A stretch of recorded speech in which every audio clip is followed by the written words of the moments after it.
Hello साथीहरू, नमस्कार सबैजनालाई। सन्चै आरामी हुनुहुन्छ?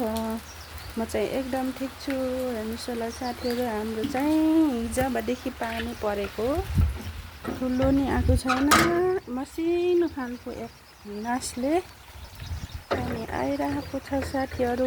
म चाहिँ यहाँ हाम्रो ड्राइगन के यो घाम लागेको भए आज सुकिसक्थ्यो होला साथीहरू, ओइलाइसक्थ्यो होला, घाम नलागेको भएर। हेर्नुहोस् होला, यहाँ चाहिँ एउटा फुल फुलेको छ भने यहाँ अर्को ठाउँमा फेरि अर्को ठाउँमा दुईवटा फुलेको छ साथीहरू,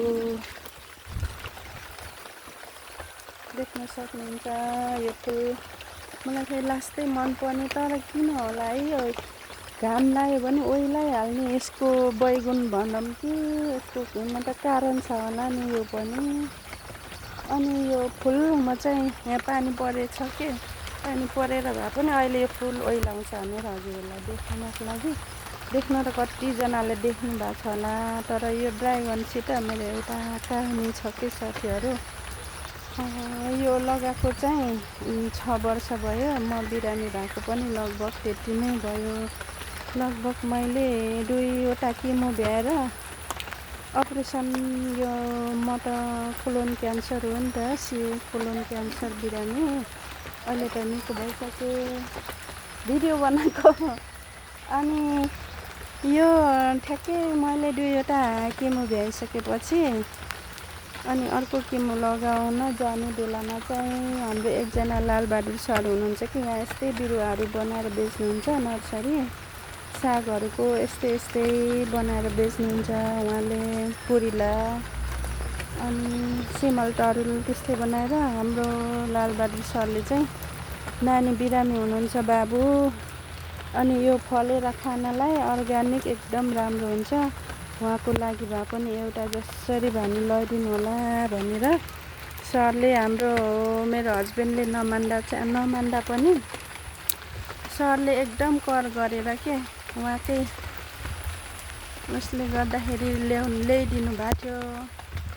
फाइनल्ली 3 वर्षमा चाहिँ फल्यो साथीहरू। पहिला 5वटा फल्यो, अनि त्यसपछि 8वटा, अनि पोहोर त बेसरी फल्यो। अहिले बल्ल यो फर्स्ट टाइम 3वटा, अब अझै 2 लट फल्दैछ, तेस्रो लट फल्छ। त्यही भएर यो ड्राइगन देख्ने बित्तिकै मलाई याद आउँछ कि यो जति वर्ष हुन्छ नि साथीहरू, म बिरामी भएको जति वर्ष हुन्छ यो ड्राइगन पनि त्यत्तिकै वर्ष हुन्छ के। त्यही भएर योसँग मेरो जीवन कहानी जोडिएको छ। अनि मलाई लास्टै यो फुल पनि मनपर्छ साथीहरू, खाना पनि लास्टै मिठो। अनि हेर्नु होला, यो फुलबाट नि चिनिँदो रहेछ कि कलर, यसको टुप्पामा जुन कलर छ नि यो भित्र, यो ड्राइगनको पनि त्यस्तै कलर हुन्छ। एउटा सेतो चाहिँ मिठो लागेन मलाई, यो चाहिँ लास्टै मिठो छ साथीहरू। बाई बाई, त्यही भन्नलाई हो मैले चाहिँ पानी भिडियो बनाएको। अब म जाँदैछु किचनतिर, पानी परेर किचनमा पनि जानु नसकेर मलाई घ्याउ लाएर के पानीमा, अनि पानी परेको भएर शीतल छ नि त आज। त्यही बिस्तारै बाबु स्कुल जाने बेलासम्म पकाउँछु भनेर साथीहरू। बाई बाई साथीहरू, मेरो भिडियो लास्टसम्म हेरिदिनु भएकोमा धेरै धेरै धन्यवाद छ हजुरहरूलाई। Thank you.